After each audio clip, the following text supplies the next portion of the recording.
famous words. History is dead. Why did he say that? He was one of the founders of what was seen industry.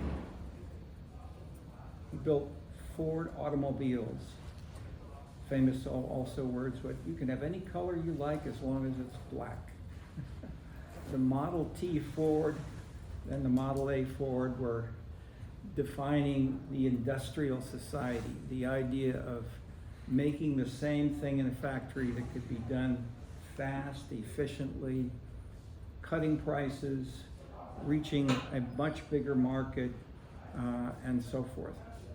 It was later on the term Fordism came in to talk about transforming the world into a more commodified, a neo-Marxist term, commodifying the products, the consumer, the ways of thinking, and the way our minds become commodified. And these search for efficiency, scientific revolution, applying efficient, etc. William Faulkner, the great, often considered the greatest American novelist, wrote about Mississippi in his one little town, said, history is not dead, it's not even past. Okay, we're going to talk about both of those today. And we have up here things which go pretty far back, even though we have people this week inaugurating a new era. And the question is, where and how can we join the kinds of images that the past is still there, and where and why, and how can we use this and find some tools for social science and for analysis, interpretation of these things. That's what we're going to do today. Even though the last week we introduced with the market as a sort of a strong version of, you could say, Fordism for some, in another aspect which has been labeled where we are now. The term which was developed by Daniel Bell and Raymond Aron was post-industrial. Do we live in a post-industrial society, meaning that Henry Ford is no longer setting the rules of the game if we live in a post-industrial world? But Faulkner's version that history is not dead, it's not even past, is we shouldn't look for it being in a post-industrial. We still have cars, we still have cell phones, we still have a lot of things that are highly commodified, that are highly industrialized. But in part we have them, we have such surplus, if you will, of products because of this application of science, engineering, R&D, things which have become changing so fast, and that so few people are able to work in industry. So just as in around 1900, the US and China until quite recently were very heavily an agricultural society. Most people were farmers. How many people are farmers today?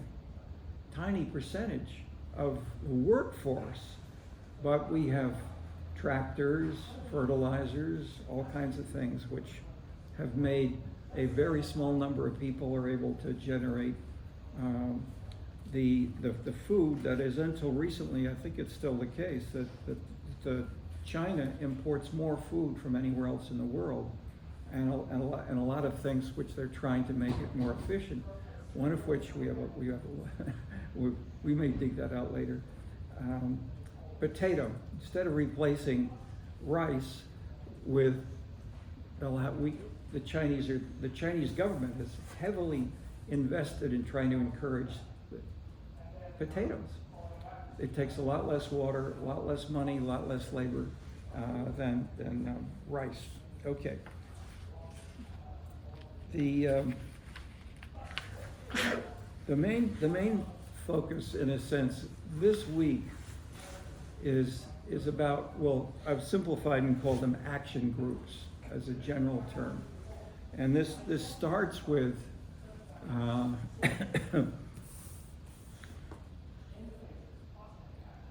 the feudal era. We could try to go earlier, but feudal, and we'll stick in this way.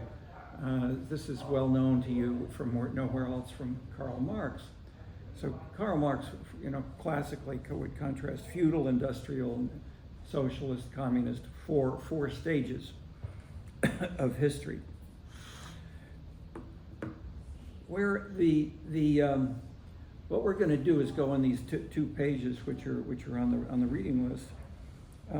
Is my effort to cover a lot of ground, and the main thing which is original and added is not the dynamics of the industrial or post-industrial era, but instead to focus specifically on the kinds of action groups, one, but more still, what is the context, the scene, the framework that make these particular rules of the game change and hold as we go from one era to another.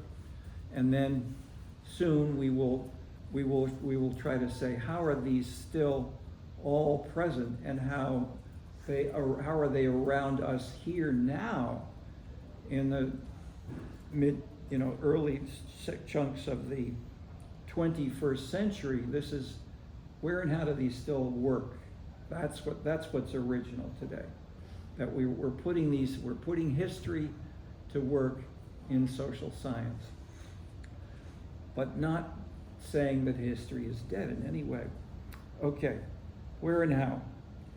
Action groups that change citizens with politics have changed drastically over time, and the attached figure lists some main types from the patriarchal, clientelist groups coming up to new social movements and scenes. The bigger point is to locate these in a social context to help specify how and why such action groups were legitimate, or at least actively used, perhaps dominating in some historical periods and some local contexts. These persist. This course is called Local, Global, Local, and the local helps to clarify some of these more. The feudal Europe used peasants who followed their lord into war, harvest crops, and he, the master, assumed general responsibility for their well-being over generations. In the U.S., this became the slave plantation South, fought still today as racism and exploitation by some. It is symbolized by inclusion in a box. Well, I'll flash forward and give it to you. I'm giving you an overview and briefly, and then we'll go back and elaborate a little bit. How can we symbolize this way of going both from history and to the present, and how can we use this in social science? The quick answer, I'll even ask if you could put on a board. Could you just put a couple of vertical lines up there, and with one word on the top, one word called situs. situs. Okay. That's the key word to make these things work. Just have some vertical lines, maybe 4 of them like that.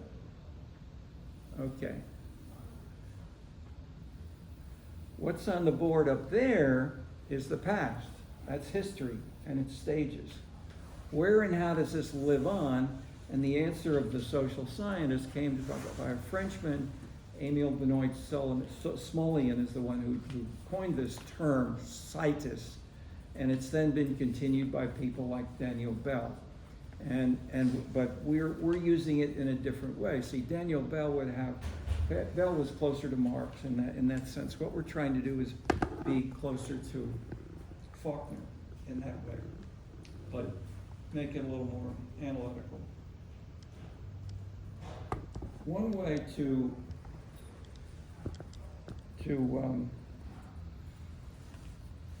illustrate the situses is that if we take the periods from the past, you can see up there feudal, industrial, post-industrial, and so forth. Over there, going down the side, the situses. If we take what's up there on the slide, rotate it 90 degrees. Just rotate it 90 degrees, and then we could have these historical periods up on the board here. That's what we're going to go through. That is, we have the feudal era in the 21st century in America. How does that how can we illustrate that or see empirical evidence for this?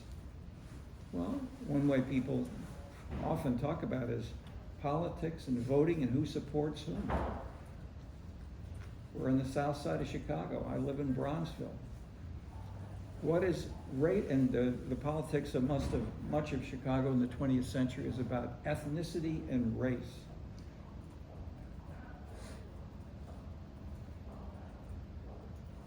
One way to simplify, not too much, is to say, phrased properly, what's the deepest, clearest single division in the United States today in voting? Who votes most consistently, Democrat versus Republican? African Americans. The black-white split is the deepest divide still today. It's not that African Americans always supported Democrats. Abraham Lincoln was a Republican. Then FDR was a Democrat. Richard Nixon had a new turning of the programs to try to appeal to the Dixiecrat voting South, the white Southerners, into the Republican Party, and he was relatively successful. And we have, in a sense, Trump building on these different kinds of combinations in what we've talked about, extending issue specificity. So we're going to combine all these concepts in what we're doing in this illustration right now, these two illustrations. Another, one example of the crowd in an Occupy movement today can include some or all of these kinds of action groups. That is, we can have race, we can have unions, we can have terrorists, and they battle over, negotiate to try to change and define the rules of the game for others. But an eclectic diversity prevails as there is such a wide range of views and action groups which are present.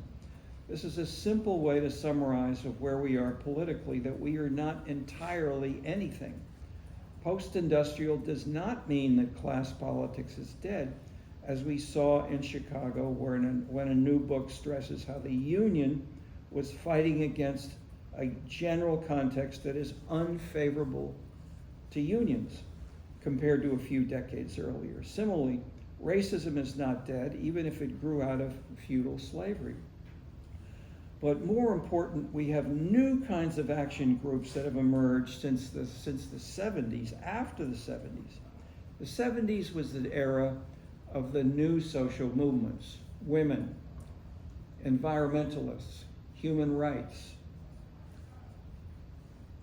LGBTQ, etc. These emerged from the 70s, 68 roughly, on. And what we have today is a transformation which is not fitting into the boxes just of those new social movements. In an era when material incentives like jobs and contracts are considered, legally at least, bribes. You go to jail if you can be shown as taking or receiving, and this is called corruption, at least by the press. One or other big thing I'll just mention in the sentence, but you've heard seen this, and we'll see more. The arts and emotional engagement of citizens grow more potentially critical as incentives. Instead of jobs and contracts, material incentives as key drivers of the past. The arts and emotional engagement in a world when corruption is labeling those people who give you an incentive. Taiwan, not too many years ago, would give you an envelope with, they had a price with something like $462 in US dollars. Oh, wow. For one vote for the president of Taiwan.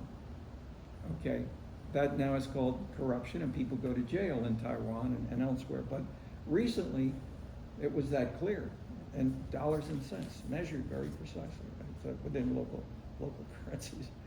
Okay, this, of course, the new arts and culture are heightened enormously by social media, little cell phones, both in person and online, or most powerfully combined, both in person and online.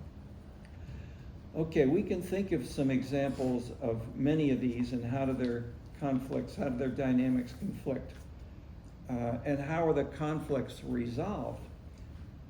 Okay. Some of our sensitive students have gone past theorizing in their choices of strategic research sites. Let me hold up on that. Let me go through instead with the historical periods. That's clear.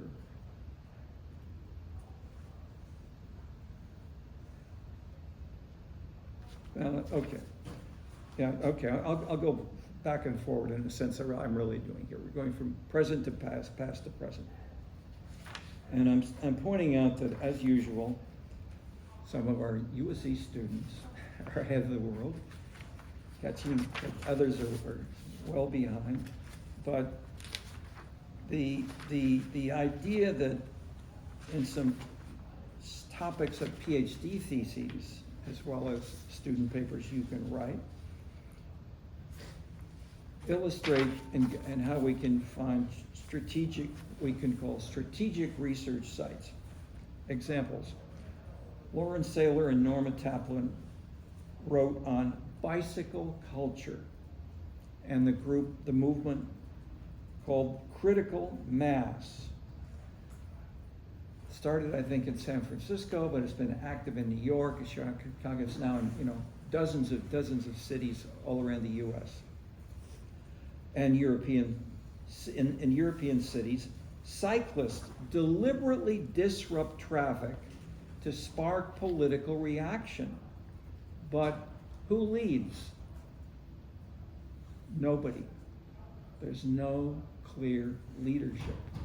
That's the revolution. With the, okay, I'll pass on with some examples. Dan Silver studied street life in Paris, from Baudelaire to Walter Benjamin, from surrealists to postmodernists. Jean Lin and Yang Zhang on the environmental protest tactics in mainland China, showing that citizen followers are often more important than organized group leaders. That one is detailed at the end. I think it's the end of the chapter on China. Take a look on our reading list in this section called it's the third sector. And we have an environmental protest. It was a massive protest, hugely successful, no leadership. And definitely not, this is ironically, There was an environmental organization that did nothing. Okay. People walked around for a whole day, walking, parading through the streets. Nobody said go left, go right, do this, do that. How could this have happened? It's been written up, it's become very famous in China. Talk about bottom up, it's the total opposite of what you read in the New York Times or the Wall Street Journal or the London. That is, the foreign newspapers have ignored the subtleties and the complexities within China, that we're having a bottom-up revolution. It's clearly not the same. There's a strong hierarchy still there. There's a strong Communist Party still there. But there's a Democratic and Republican Party here too. So they're changing. They're all changing, and that's what is complicated. And once more, the further complication, if we turn to the right, is that these things are not dead. They're all side by side. You can have a strong Communist Party side by side with people marching around through a town, not directly fighting with the Communist Party at all. They're simply saying, we don't want to have a dirty factory polluting our city. Please do not. And I think that no word was said. Those words that I've told you was just left implicit. But thousands of citizens, including the police, walked and walked and walked. Okay.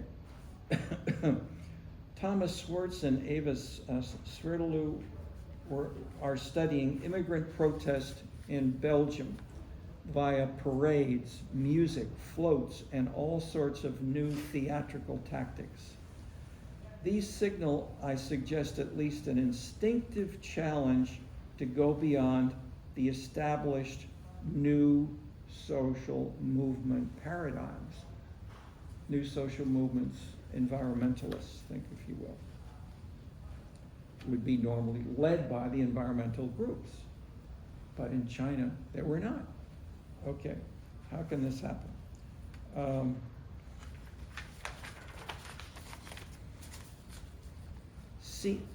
Flashing forward, scenes are even more general than social movements. The scenes can set the new context that they support and reinforce the progression down the list from the feudal era of the masters and followers to the open new social movements. I'll elaborate. Political scenes implying political scenes. What's a scene in this sense? It implies an easy entry and leaving by individuals, such as an Obama rally, or a Cairo street demonstration, or Libyan street fights.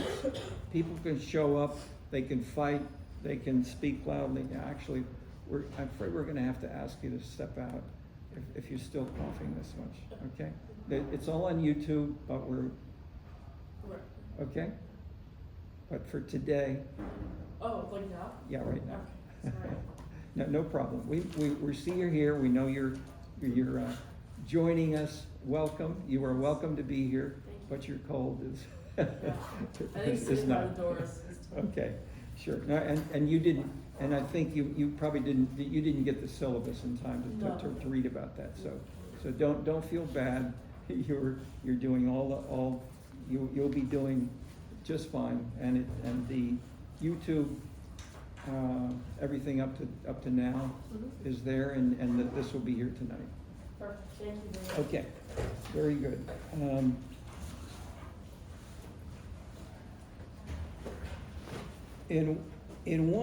In most political contexts, one finds a mixture of many, if not most, of these action groups.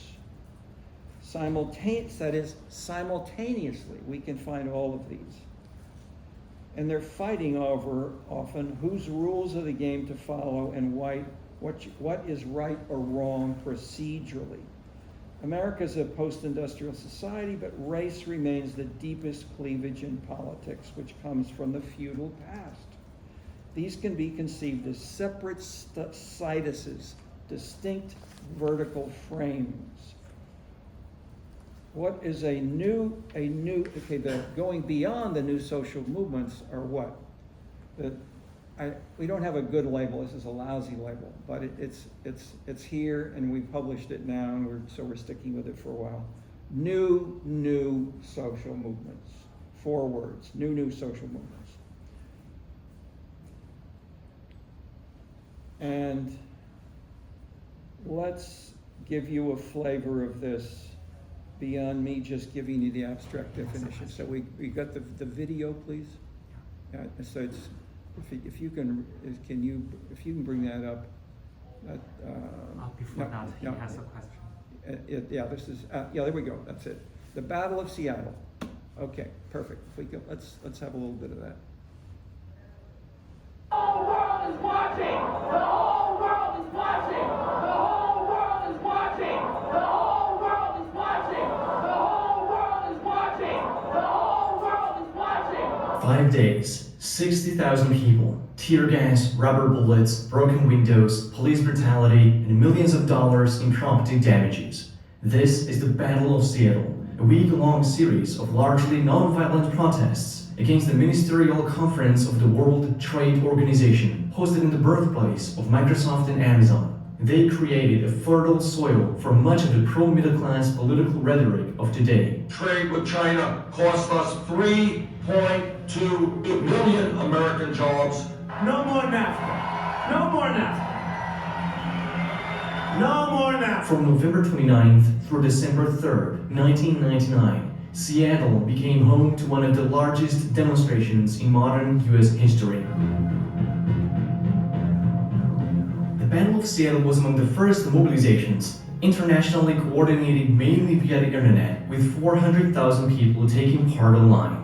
What in today's political climate would be an unlikely alliance, the WTO conference united under a common cause a powerful coalition of labor unions, media activists, association of churches, students, NGOs, international farm and industrial workers, and anti-globalists. Fair trade, transparency, respecting democratic process, human rights, labor laws, and environmental protection were among the top demands of protesters. But they didn't just demand justice for themselves. They also demanded cancellation of debt and abolition of child labor in developing countries. Protesters came from all backgrounds: young, seniors, men and women of all colors, indigenous people, workers, journalists, and artists. The city of Seattle, the police, and the WTO itself were all surprised by the caliber of protests. They weren't expecting such a coordinated act of civil disobedience from ordinary folks about an issue so nuanced as free trade and the World Trade Organization itself.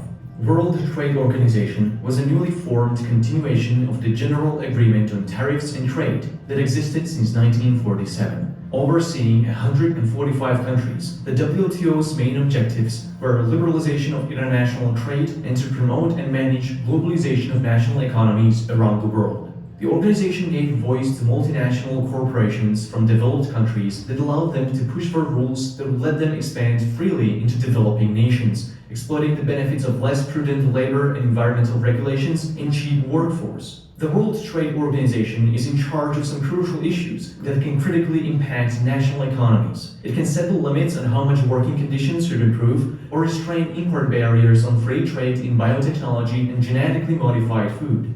Delegates are eagerly rushing to WTO meetings because the organization has the power to overrule regulations of national governments and all other international agreements and can resort to sanctions to enforce its rules. In the 1990s, US activists spread awareness that shrimp fishing is killing off endangered species of sea turtles. The Environmental Protection Agency soon adopted the regulation that all fishermen ought to use nets with escape hatches for the turtles to swim away. However, poorer countries did not adopt this rule, and shrimps from dragnet fishing could still be sold on American markets. The US Congress decided to introduce an import ban on shrimps that were caught in nets without escape hatches. However, the WTO doesn't allow import bans that are based on the ways of production. So the US government was forced to amend its own regulation to satisfy the World Trade Organization. This also happens to US import barriers on low-cost foreign steel that protected American steelworker unions.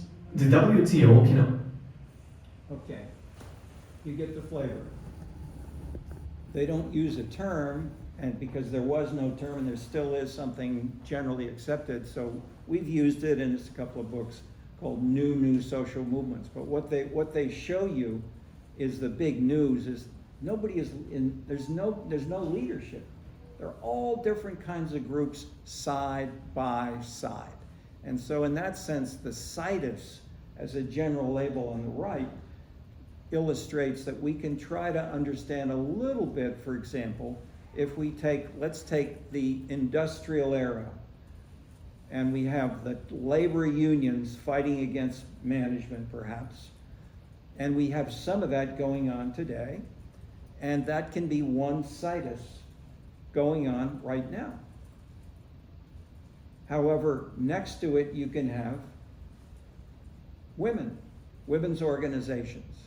Next to that we can have environmentalists who will say the shrimp and the turtles need to be protected. And you saw how this is seriously being discussed. So it's all of these things are going on, and if we as you can see and know from your personal experience, this is also on the web and on the social movement websites.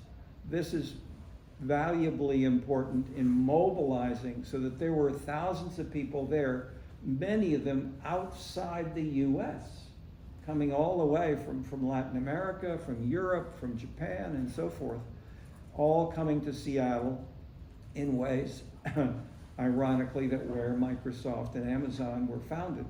So in this sense, we have that one flag of a local variation, but Seattle after that has been particularly, let's say, a cutting edge, progressive city with city council members, often the mayor, who have embraced these kinds of issues.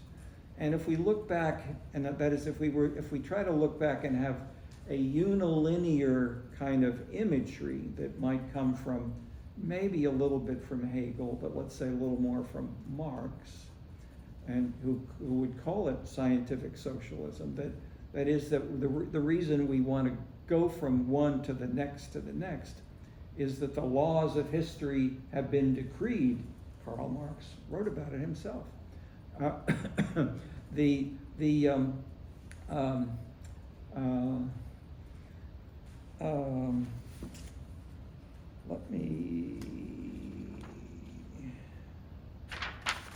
me add a couple more specifics here. And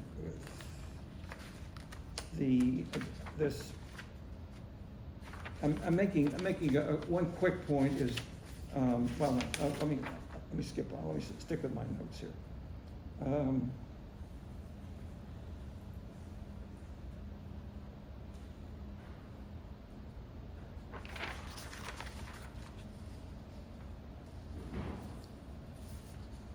One hot issue is, in terms of the contrast from last week to this, if you will, from markets to the new social movements,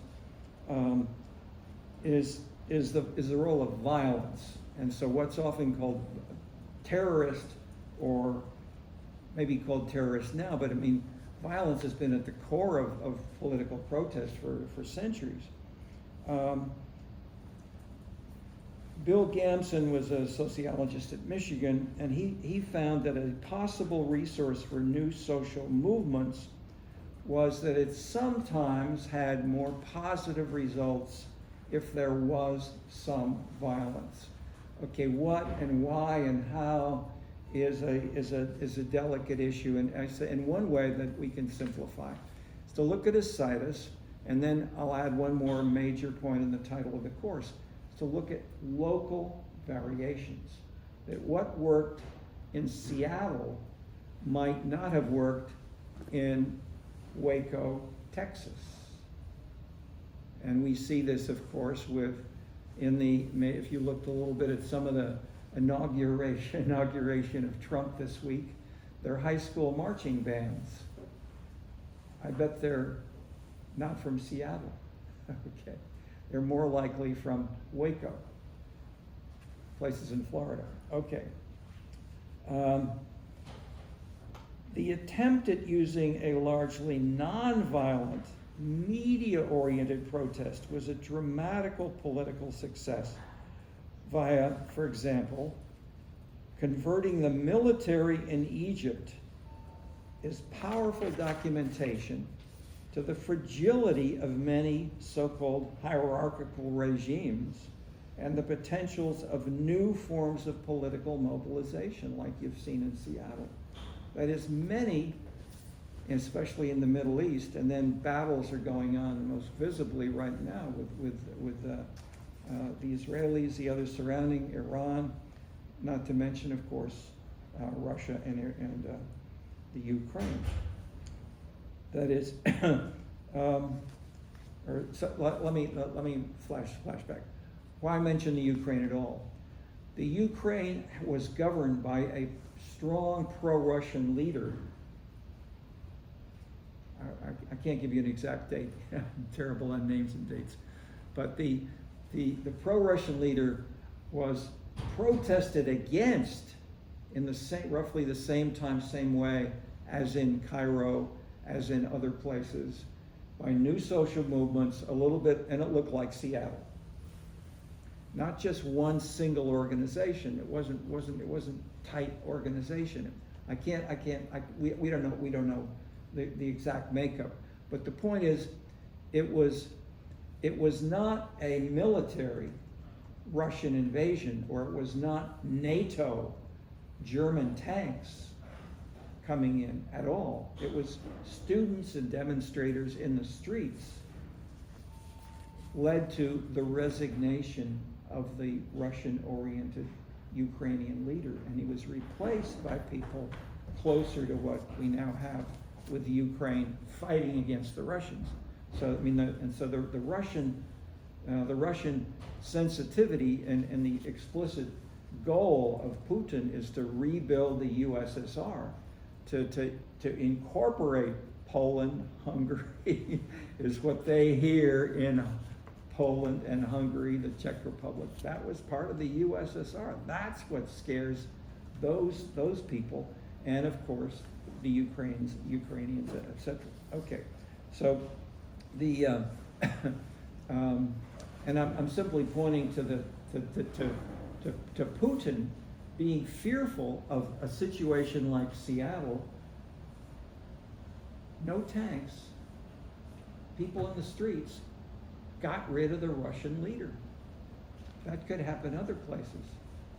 Okay, so I'm flashing forward to say we can go back and forth between the situses and the historical periods. Let's go through not just historical periods, but let's say a few words about the action groups, types of action groups.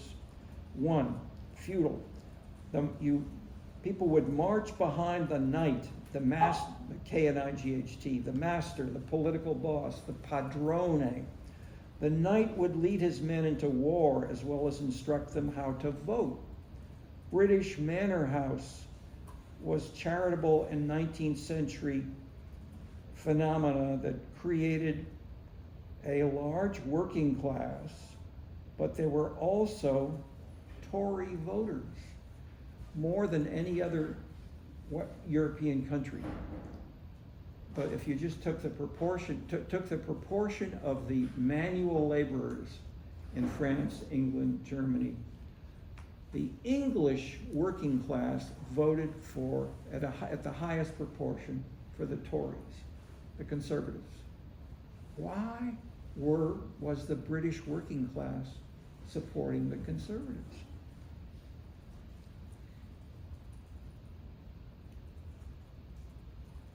Okay, there's a literature on this, but one image, partial, is the manor house where the British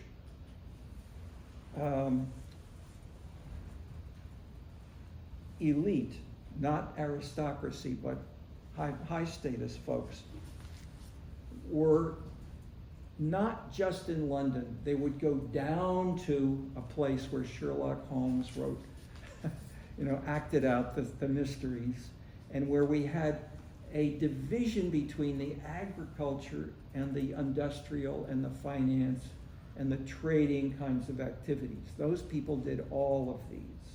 They were still farmers. They still were in manor houses. Sherlock Holmes and the kids would put on charades. The novels were written about romance and finding a spouse and so forth. This combination. So I won't try to go into much beyond that, except to say that there's a lot of interesting history that goes into where and why these things can change and how they operate. And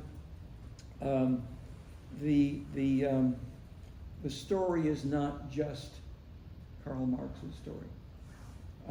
And so this is too economistic. A more simple economistic would be to say that agriculture generates patriarchy and hierarchy and a feudal kind of order where this need for maintaining this kind of feudal system would be driven by agriculture. What about New England? People who came to New England left England. They were little farmers. They didn't have industry. They didn't have universities. They were farmers. But they were individuals or very small groups of farmers who joined together. What was their action group? Calvinist churches or town meetings in Massachusetts, Connecticut, Rhode Island, Vermont, New Hampshire, Maine. These were bottom-up, modeled on the churches that Calvin, and that still have the name in this city of Chicago called aldermen. The aldermen were the lead officials of the Calvinist church in the Netherlands. So the aldermen in the Netherlands really set the tone that why was it so critical? They chose their leaders within the church. It's the opposite of the Roman Catholic Church that they were fighting against. The Roman Catholic Church, everything was top down. The Calvinists were bottom up. So in 1400, we had Calvinist churches and the streets were safe. Women could walk alone at night in the Netherlands in 1450. In 1450 in Spain, France, no proper woman would go out during the day unless she had an armed guard because the violence and the risks were so strong. So there were deep differences across cities and regions within the Netherlands, I will add. The southern little chunk of the Netherlands was and is Catholic, Roman Catholic. So it's not just nation, it's not just one factor, but these things come together in combinations, and that's what makes what we try to while we're trying to look at some of the key action groups. So I mentioned the feudal system. Hand? Yeah, sorry. Go ahead. I'm really getting what you're saying. You're trying to say that like the bottom-up social structure managed to appease people of the working class and therefore disincentivize violence against others. And I heard everything. The working class part explains the British working class. That is, it's not to say that all of the British working class voted for Tories. It simply says there were more compared to the French and the German working class. Yeah. So are you trying to say like, in terms of the It's not my idea. Well, yeah. Okay, go ahead. Like, are you saying like the violence was decreased in the Netherlands because these Calvinist churches were more bottom-up structured? Okay. Yes. Sorry. That's a good point. I didn't explain that at all. because of the egalitarianism, the bottom-up style, what did people do in the Netherlands if they were caught stealing silver spoons? In England, France, or Germany, they would go to a poorhouse, or maybe a jail, but a poorhouse where they would at least segregate them like a jail. In the Netherlands, the church would be made up of families, and individual families would say, we will adopt a sinner. We will try to show him the true way of God, and we in our church will not say you're a bad person. You will reform. We will help you find God and live a true, honest life. And you can live with our family for years. That's the revolution. Okay. And why crime was so low, and why it was safe for women to walk alone at night. Those are the kinds of linkages. Okay. The South had and has in some ways a feudal style of slavery and residues of the opposite. So we have each, and if we look then within the city of Chicago, 40% of African Americans, and where I live in my neighborhood of Bronzeville, are closer to the American South. And then you can have political leaders, and let's flash forward, if you can, right here in your PowerPoint. No, on Daley. Let's just get to the man in there. I think it's there, is it? You don't have any more there? No, it just doesn't. No, it's not. Okay, well, sorry. We'll find it later on. Yeah, I think if you look at it on the version that is on chalk right now, you can see a guy who ran in the last couple of months. He ran for the Chicago School Board right now, and is Rhyme Fest. He's a rapper, and he wrote Jesus. He wrote the first word with Kanye West, and they recorded the first Christian rap songs. Sing. It's okay. Internationally, they are famous. Kanye West is the #1 rapper in the world, modeled, adapted by people in London and so forth, etc. But much of this rap is famously criticized, especially by women's groups who say you're against women, women are treated as sex objects, and so forth and so forth. So what they did was to reverse that and say we can have Christian rap, and so that's the record. Again, illustrating even rappers can use the arts, music, but they can change the rules of the game, at least combine it with different ideological components. Okay, so life gets more complicated with people like Kanye West. Okay, so if we push down to simpler, to the big actors, political parties. Political parties could be linked with many of these different organizations, but one small revolution, if you will, the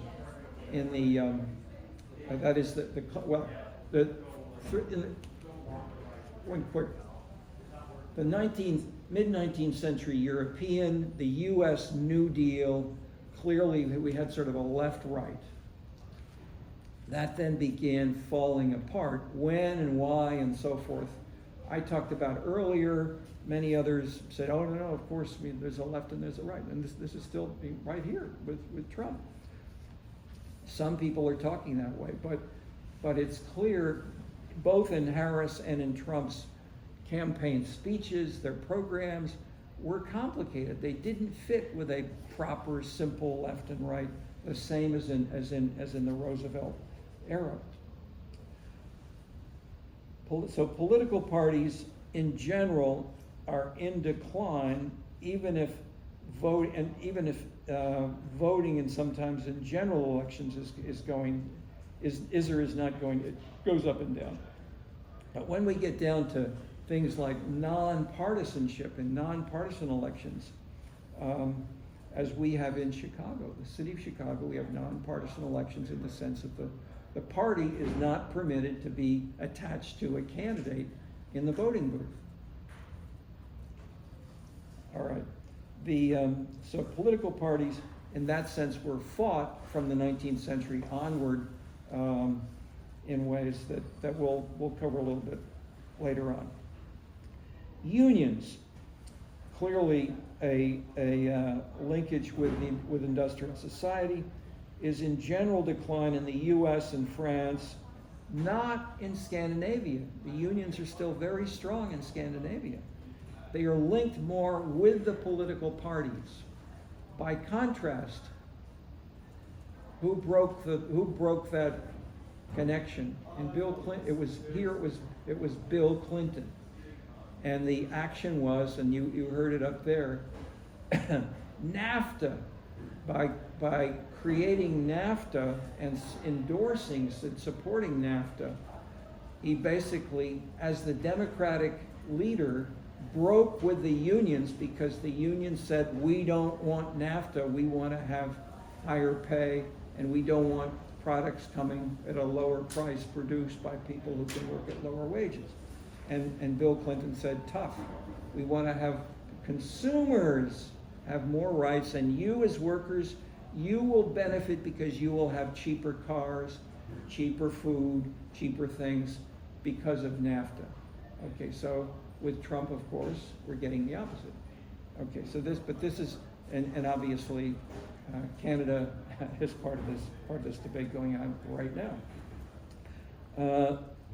Next example, civil rights. We get to more specific and initial critical part of what we call the new political culture. This was more media-oriented.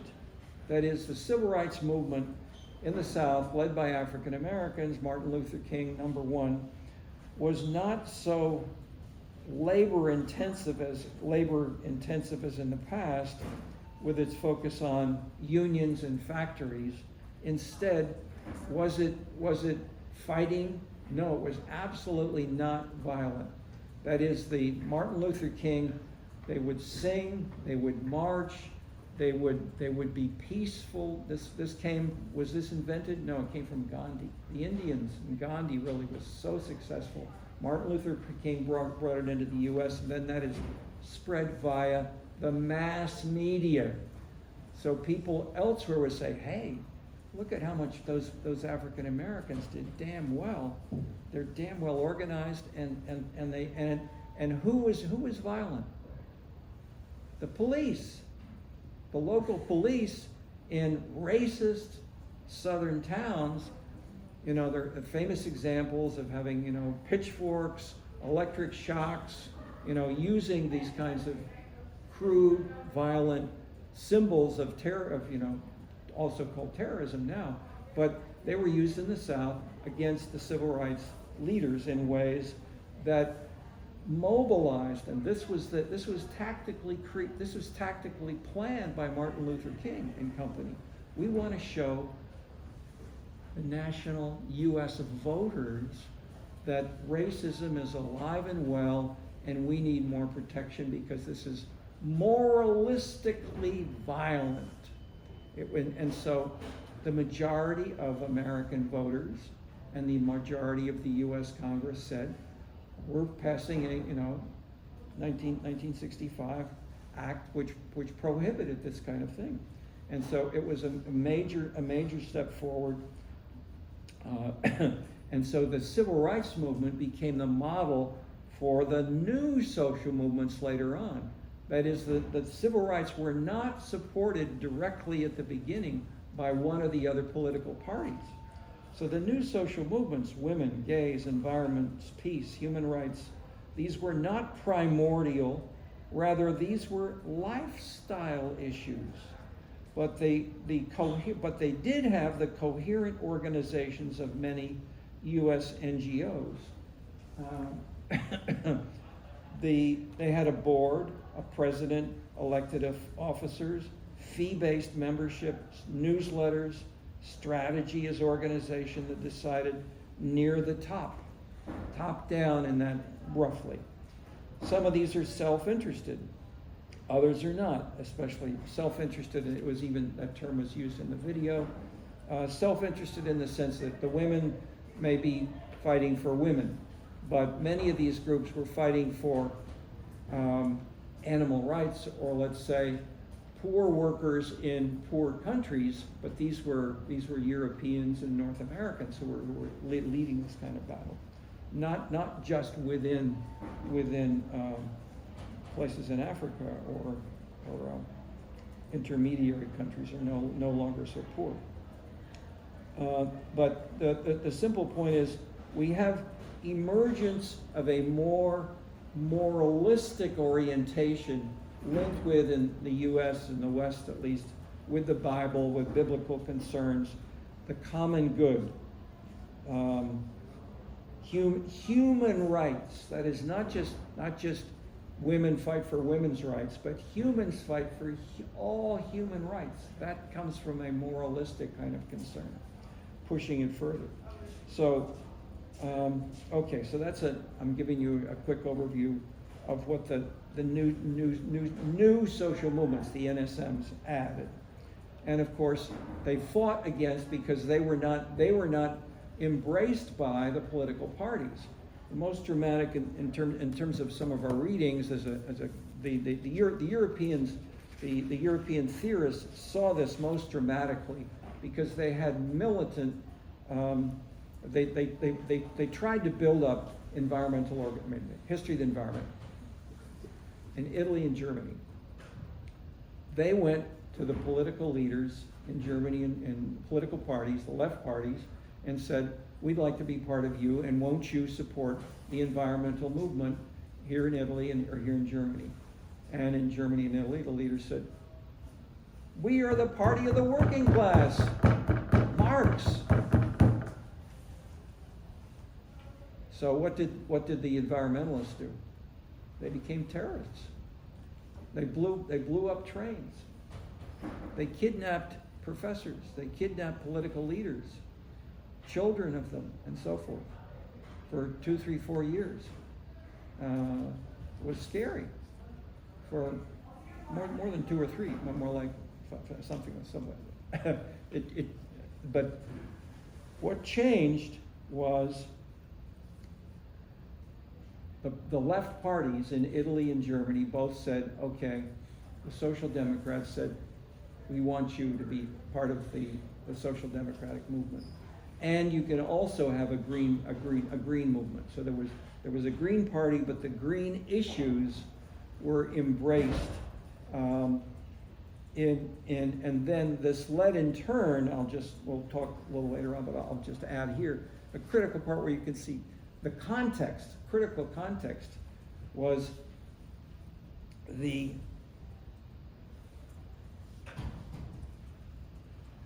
emergence of what was called Euro-communism.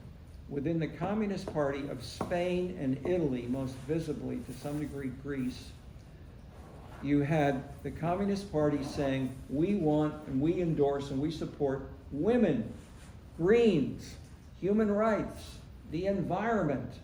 This is Euro-communism. All of these, people say, well, that's not in Marx. This is the new Euro-communism. How about in France? What did the French do? Okay, sorry. Our new French student, sorry, history student. Anybody else? Okay, you don't even know a lot of history, but the simple point is, the French Communist Party said, Marx is Marx is Marx, and we follow Marx and Lenin. Women, human rights, animal rights? No, not in France. And that continued, that is, they followed Lenin until Macron, basically. And so was with 1989, when the Berlin Wall went down, then it was internationally, the Communist Party strongly moved in a direction closer to And even before that, even before the Berlin Wall went down, some of the communist parties, like in Poland, some of the East European countries, they embraced feminist issues, and so they had women who were promoted, so that they decreased when after the wall went down in I think in Poland and Hungary. Same thing in Italy. Southern Italy had half of the city council members if they had a majority led by the council, the junta. The majority party in many of the small Italian cities had 50% women, because that was the party rule. So then after the Berlin Wall went down, the communists declined and percentage of women went down. So this was an issue that was fought over among feminists in, say, in England and the US. Okay, so I don't want to go too far afield, but I'm pointing to the interpenetration among these different things, left and right, adjacent to one another, such as the feminist versus the egalitarian versus the etc. So, let me get through my key list here. The new social movements had none of the organized structures: board member, newsletters, fees, cards, membership cards, etc. The Sierra Club, the new social movement, the old Sierra Club, I got data from a survey. The average member of the Sierra Club was a member of 7 environmental organizations. Average member, 7. Okay, that was card-carrying members. The new social movements, you could have all different kinds of environmental. There were no cards, no fees, no board, no officers that were elected, and often nobody led. So in that sense, this is closer with a little more time we would have had a video in some years called the Occupy movement. Started with Occupy Wall Street, and so a group that looked like Seattle showed up on Wall Street and said, "Okay, guys, we're going to occupy you," and they camped out, and the initial reaction, this is a liberal, tolerant, and New York Times reader city. They said, "Oh, that's good. Yeah, Wall Street's not so good. And you have the right to protest." And so they let them protest for, I think it was more than a month. Hundreds of people camping out, lots of media coverage, but no coherent kind of leadership. After that, eventually the police came in and they closed down the Occupy Wall Street. But after that, you had more Occupy Chicago, Occupy Boston, Occupy other cities. So we had maybe 1 week of protesters, some of whom came from outside, many from within Chicago. And there were a number of students at this University of Chicago, and I worked with them, we talked with them, said, what's going to happen? I said, oh yeah. So they included people who were, that is, the Occupy movement was not linked with the left-right. It wasn't the Democratic or Republican Party. It wasn't the Communist Party on campus. It was not, that is, you had all these on campus. You had feminists, you had communists, you had socialists. All these were here. And the students from these organizations showed up, they were part of the Occupy movement in Chicago, but they then wrote papers in classes that I read. And I said, I learned from them. And I was on my bike riding all around, checking out what was going on, taking videos, talking to people and so forth. The student papers and the students at the USC were so arrogant about these Occupy people. They don't have any ideology. They don't know what they're doing. They're out there having fun. Having fun? What the hell is this? Okay, so there were, and if as I ride around my bike, I would say, how many people are having? Hey, there are a lot of people holding up cameras, posing with different angles and shots, going to the bars, you know, and so that is the idea. It is so then what was it moving toward? Number 5 here, the scene. The scene are like the new social movements. They are parts of cafes, streets, neighborhoods, street quarters, playgrounds. Anyone can come or go, but they can add new incentives to work, values and entertainment, arts and culture. So arts and entertainment are the new incentive to substitute for the traditional self-interest of the members and the observers. Instead, we have parades, music, costumes. Aside on music, in the U.S. Communist Party from above, this came, and from the civil rights groups by participants where they worked. Okay,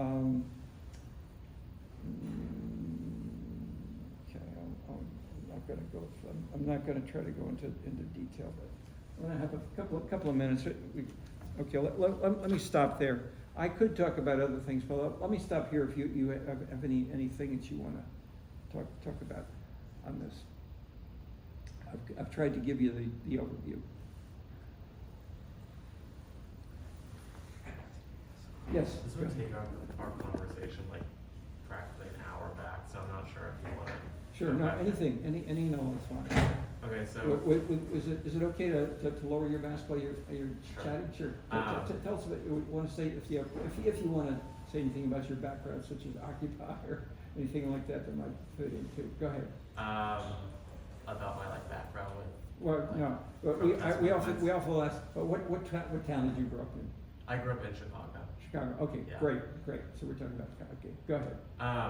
So you were talking about how like theoretically Vladimir Putin's greatest fear might be that there's a movement in Russia similar to what they saw in Ukraine when it had a pro-Russian leader, because those student protests actually led to the removal of that leader. But Yes. some anti-government protests don't end up that way, like Tiananmen Square or something like that. What is like the differentiator behind like a Tiananmen Square and a Ukraine situation? Because I would imagine that if a bunch of people flooded the streets in Russia, Putin probably wouldn't leave office without a fight. So I'm just curious. Well, there were. It came to Western media protests within Moscow, and so tanks would come out. I mean, the Putin type reaction would be closer to Tiananmen Square to come in with the military. But there were a number of examples of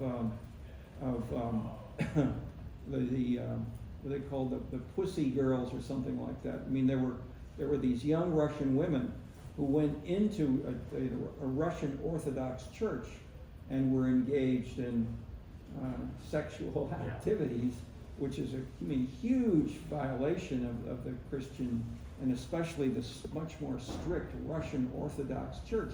And so it's a huge reaction against this kind of Western, individualistic, irresponsible behavior. And so in that sense, the polls clearly show that the Russian people back Putin's kind of style of being tough against at least that example. There are various surveys that come out, and it's harder to interpret, but there are surveys that do show evidence among a lot of division among Russian citizens today, many of whom do not support the war. Okay. In terms of so I think so your sort of analytical question is why the one or the other. I mean that's the crude simple answer is the context, but that is the context of having a stronger Tiananmen Square, a stronger Communist Party. I mean, you still have a strong, clear, coherent Communist Party in China today. Russia that is, Russia did not. Russia really gave up the strong Communist Party. They gave, and the political system was drastically transformed in Russia. In China, it did not. That is, the Chinese, after in the same time period when the Berlin Wall went down, the Chinese basically liberalized in that sense of moved toward markets within the economy, not always, but there were many free markets, if you will, Western style markets within China and within Russia, but the political system did not. So I mean, so the crude answer is it was easier for that to happen in Kiev than in the city in China, where people quietly walked, but nobody was there was no violence at all. That makes sense. So and that I mean that the crude the descriptive historical answer is strong Communist Party and hierarchy and people and the military all being coherently acting together, unions, police, military, and government administration, and monitoring the social media, and that basically is still essentially there. Thank you. Question, yeah, comment. Hello again. Yes. So, like in the Putnam reading, the Bowling Alone talks about how like Americans have been like become increasingly more like individual and like they just mainly participate in individual activities and they become disconnected.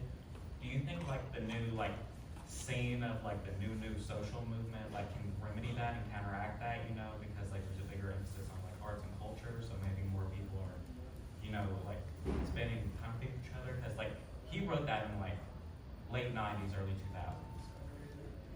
Oh, but he still says the same thing. That is when we've come out with more and more evidence that the arts and other emotional alternatives to it. That is, Putnam's. Well, we'll go into that in more detail when we get to the section. But the quick answer is yes, but Bowling Alone, I would say, simply made a mistake in leaving out the others. Quick to answer quickly. We can elaborate unless someone else wants to add a different line or question. And mentioning, I mean, that is, these are hot issues right now, of course, surrounding us in terms of